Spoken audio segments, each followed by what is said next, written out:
All right. Well, welcome to everyone. First of all, I want to thank the organizers of this wonderful conference for all the efforts they've put in and the donations they're making. It's a pleasure to be part of this. I want to talk about some ways to improve code quality. Well, first of all, I'll start with a question. Well, there are four kinds of people in this world. There are the what kind of people, they want to know what you're doing. There are the when kind of people, when are you going to get done? There are, of course, the how kind of people, how are you going to do it? Well, I fall into the fourth category. Oftentimes, I'm interested in knowing why we are doing something. So the question is, why should we really care about code quality? And I'm going to say the reason we want to care about code quality, well, there are a few different reasons, but one of the reasons is that code is really helpful to stay agile. In other words, we cannot be agile if our code sucks. So, from the agility point of view, one of the things about agile development is to be able to make change even late in the game. Well, you're sitting and having this meeting, and they are talking about making the change to this XYZ module. And you suddenly realize that the last time you touched the XYZ module, you couldn't go home for the weekend. You're going to convince that you don't want to make that change. So, if you want to be really agile, code quality is extremely important. Now, code quality can be maintained in almost every single language we use, whether you write code in JavaScript or Python or Ruby or Scala or Kotlin, Java, C Sharp, keep going. It doesn't really matter. We can write good quality code in any language if we put our minds and heart into it. It takes actually discipline to write good quality code. So I said there's one reason, which is to be agile. We want to really keep good quality code. But I'm going to say that code is how we tell our colleagues how we feel about them. Do we love them or do we hate them all? Well, it's really important to keep in mind that there are people on our teams who constantly have to maintain the code we write. It's humanity when it comes to writing good quality code so they can maintain the code we write, and that becomes absolutely critical. So code is something we need to really continuously maintain, and I'm of the firm belief that we cannot simply write good quality code in one sitting. I'll be absolutely frank about it. I give a lot of talks. I speak about a lot of things in software conferences. And if you ever look at my code, you're going to say, oh my goodness, look at what you talk and the type of code you write. Well, I'll be absolutely honest about it. I write really crappy code. I cannot write good quality code in one setting. While I'm not really good at writing code, I found that I'm extremely good in finding fault with other people's code. So what I realized over time is to write some code and then give it to somebody for them to review it. And while they are reviewing it, I can review their code. And at the end of the hour, we both can have better quality code and we can maintain it. Well, after all, the law of programming says that lowering quality lengthens the development time. So if you really want to go faster, we need to slow down to write better quality code, and so we can actually accelerate the speed of development as time goes on because the code becomes easier to maintain. So I want to talk about a few ways in which we can improve the quality of code. It doesn't matter which language you are using, we can apply some of these things I'm going to talk about right in here. Well, the first thing is to ask the question, what is quality? Well, ask about 20 different people. You're probably going to get 40 different answers to that question. Everyone has their own definition. Well, I think almost any definition is good, except the one I got from my colleague once upon a time. And his definition was, this code is great because I wrote it. I don't think that's a good definition. We need a lot more humble definition of what a code quality is, but more important, a realistic definition. Well, here's my definition of what quality of code is. I'm going to say the quality of code is inversely proportional to the amount of time and effort it takes to understand it. If you write a really good quality code, it'll take less time to understand it. If you write a poor quality code, it takes a lot more time for people to understand it. So you want to really take the time and effort to write better quality code so it becomes easier to understand, easier to maintain. So what are some of the things we can do to maintain better quality code? Well, the first is to favor high cohesion. Well, this is an extremely fundamental principle in software development, is to maintain high cohesion. So what is cohesion? Cohesion is where a piece of code is narrow, focused, and does one thing really well. And that's basically what a cohesive code really is. And the more a piece of code does, the less cohesive it is. The less a piece of code does, the more cohesive it is. We want to write code that's more cohesive. But of course, the question is why? Why should we write cohesive code? Well, it really comes down to the frequency of change. And the more cohesive a piece of code is, it changes less frequently. And less cohesive it is, if it's doing 7 different things, it's got to change more often, and that becomes expensive to maintain the code as well in the long run. So we want to really favor cohesive code. Well, high cohesion usually can be measured, or we can do a cue about it by looking at the cyclomatic complexity of code. Oh, this reminds me of an experience I had with a client. I was mentioning about this, and they've been developing code for a good 20, 25 years. And one of the developers called me out and said, take a look at it. And he's got this version control with 25 years of code in it. He moves the timeline to 15 years ago and shows me the time when this code was born. A beautiful function, really small. I can see the full body of that function, 2 parameters. Wow, really easy. And he points me to the cyclomatic complexity, a value of 5. Oh, by the way, 10 is considered to be really complex. This had a complexity of 5. And I was admiring this particular function. And then he said, let me drag the timeline. He brings it to the current date. And this code in front of me turns into a monster. Oh, don't even ask me how many parameters this function actually took at this point. And then he points me to the cyclomatic complexity of this code, a value of 864. And he said that's what they do to code in that company. How scary that is when a code turns into a monster over time. So we should continue to refactor the code to reduce the complexity and keep the code cohesive. Well, the next thing is to loosen coupling. Coupling often is the dependency, things that you depend on. Now, statically typed languages deal with interfaces versus classes, and generally dependency on a class is tight coupling, dependency on an interface is loose coupling. Dynamic typed languages, on the other hand, are automatically loosely coupled because you don't care about the types. It's really a design of based on the contract versus capability. So in the case of static type languages, it's a contract. What is the type you have? In the case of dynamic type language, it's a capability. Hey, can you do this? Do you have this function? Fire off and get that work done. But while we can favor loose coupling, I'm not suggesting going to dynamic type languages for that purpose. I want to go a little further beyond loose coupling itself. Tight coupling makes code hard to extend, hard to test, but on the other hand, lowering the coupling makes it easier to extend the application and to test it as well.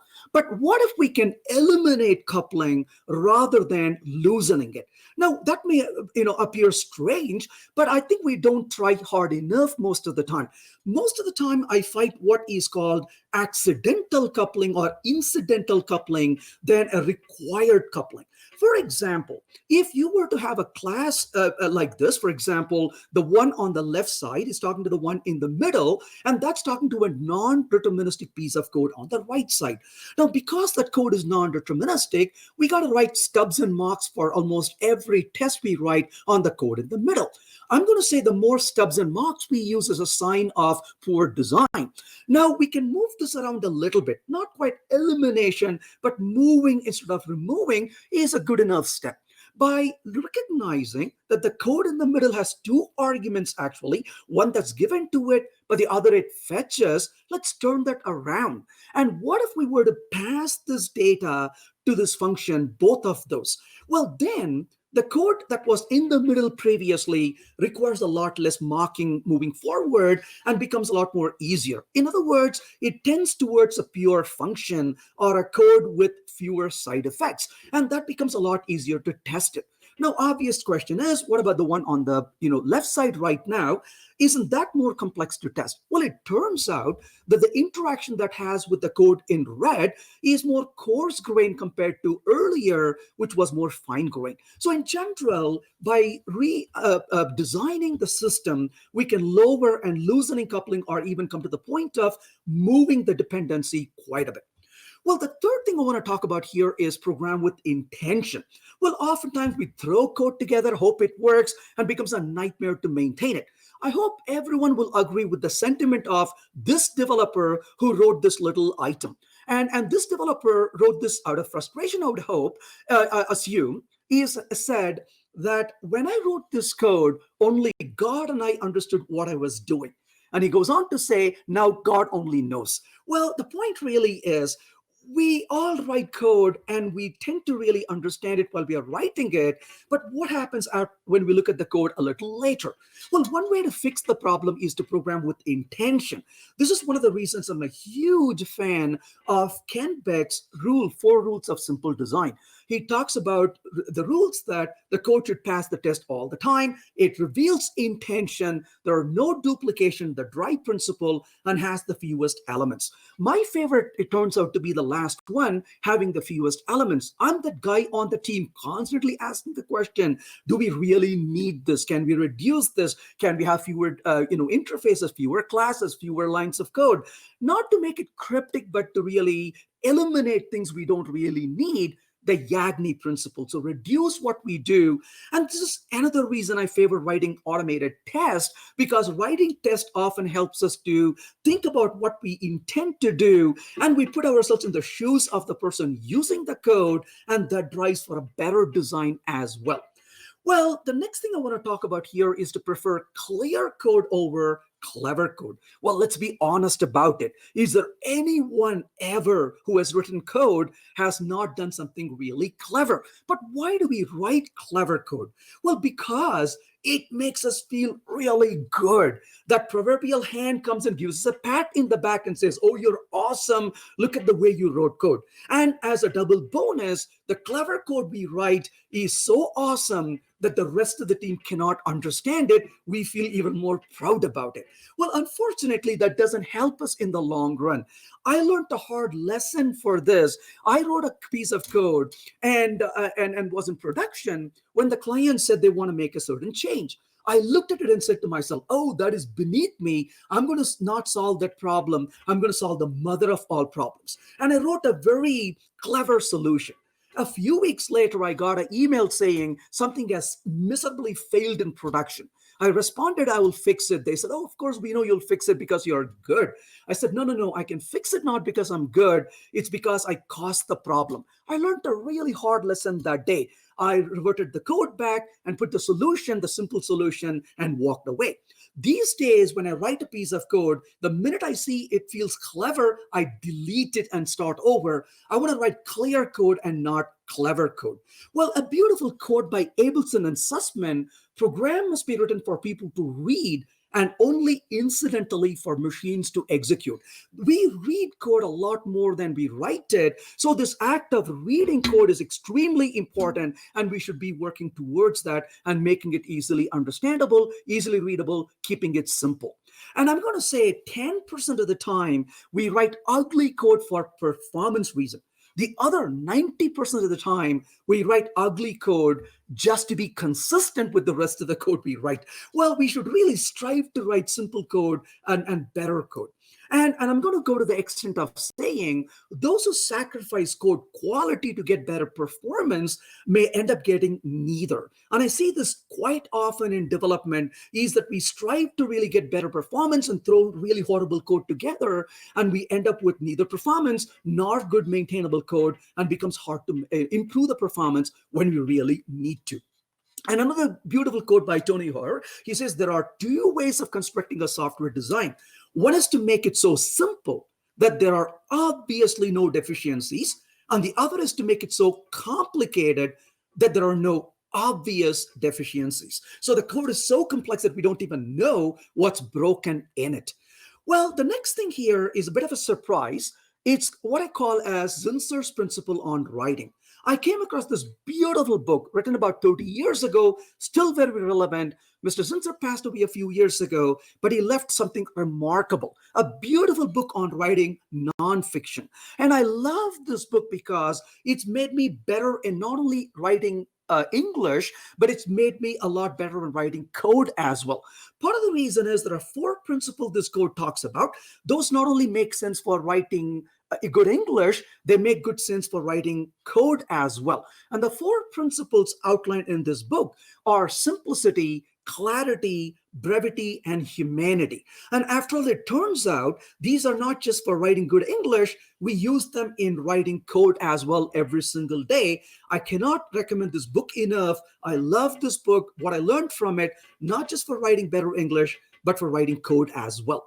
Well, one of my pet peeves is when I see people writing ridiculous comments. I'm not suggesting never write comment, but I'm suggesting almost never write comment because I want comment to tell me why the code exists, not what the code is doing. How many times do we see this? You're reading a comment and the comment tells you one thing and the code does something completely different because the code has changed over time. Or you see comments that tell you what's obvious what the code is doing, but doesn't convey the essence of why the developer chose those design decisions. So I, for one, realized that developers often write really bad comment in addition to bad code as well. So if you can reduce comments to focusing on why, that can be really better. I want to write code that is self-documenting, self-descriptive, easier to understand, not by way of comment, by way of good variable names, shorter methods, good method names, class names, and representing good abstraction. Well, don't comment to cover up bad code. So if somebody tells me this code is hard to understand, write some comment. I always say, no, no, no, this code is hard to understand. Let's refactor it. I don't want comments to cover up bad code. I want it to be refactored. Well, I want the code to be self-documenting, like I mentioned. In other words, I want a good code to be like a good joke.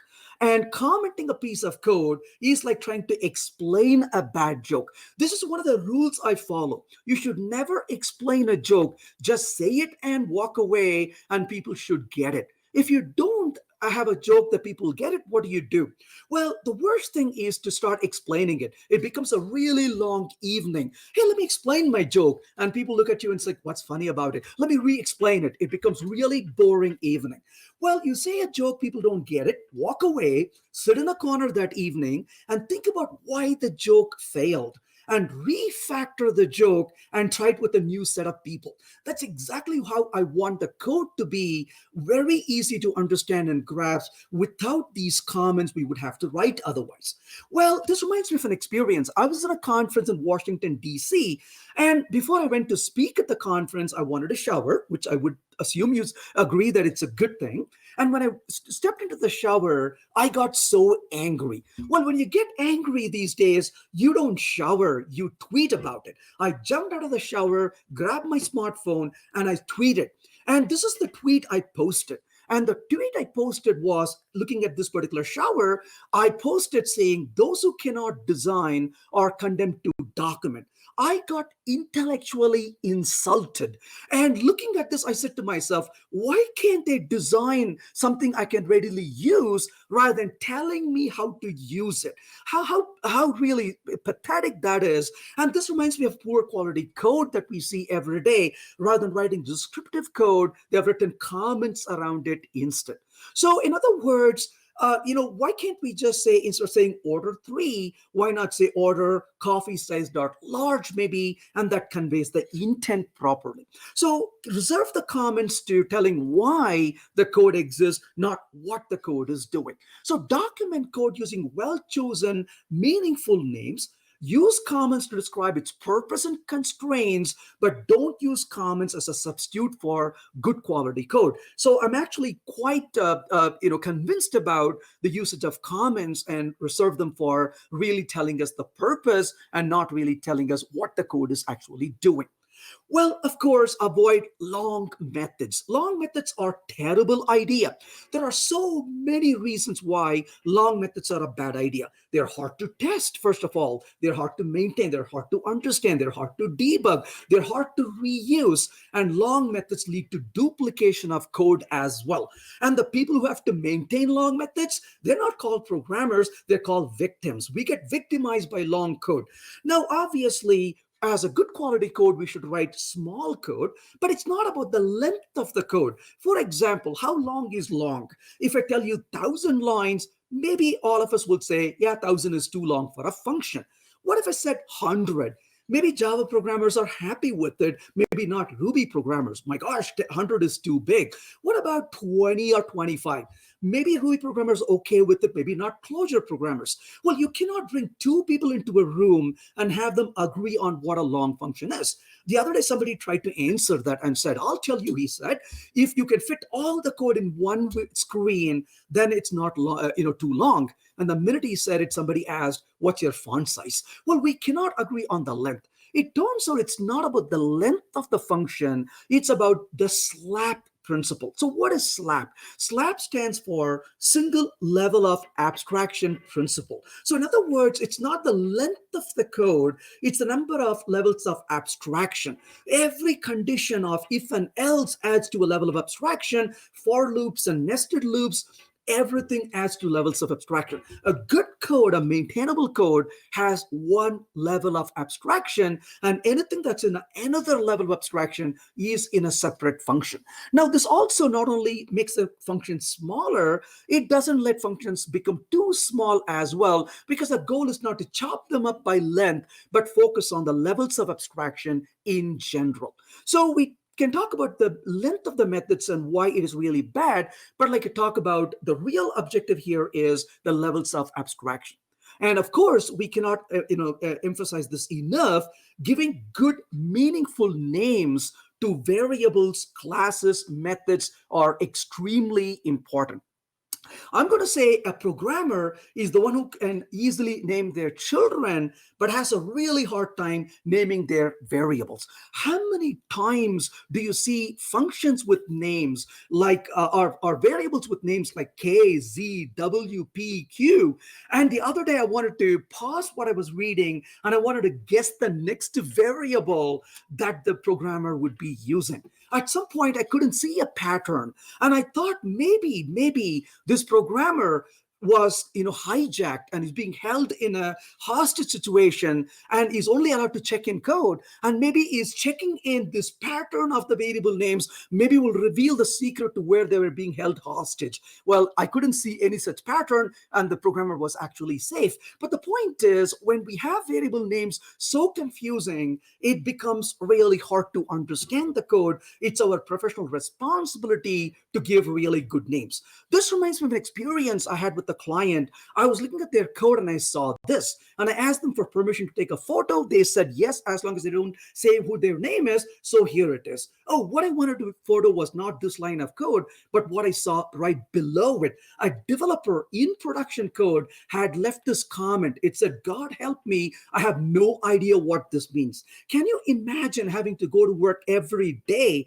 and maintain code like this? What a horrible position to be in. It's a disservice to write code like that. So variable names represent abstraction, and we should respect that. If we cannot name a variable or a function appropriately, it's a sign we haven't really understood its purpose, and we should really work towards it. So we talked about a number of reasons why we should improve the code quality, and then we went on to talk about some of the ways to improve code quality. The things I talked about are not really specific to any programming language. We can follow these things irrespective of the programming languages we use, but it takes discipline, it takes effort. But one of the things I've found to be extremely valuable is to write a piece of code and then go to a colleague and ask them to review it, but review in increments.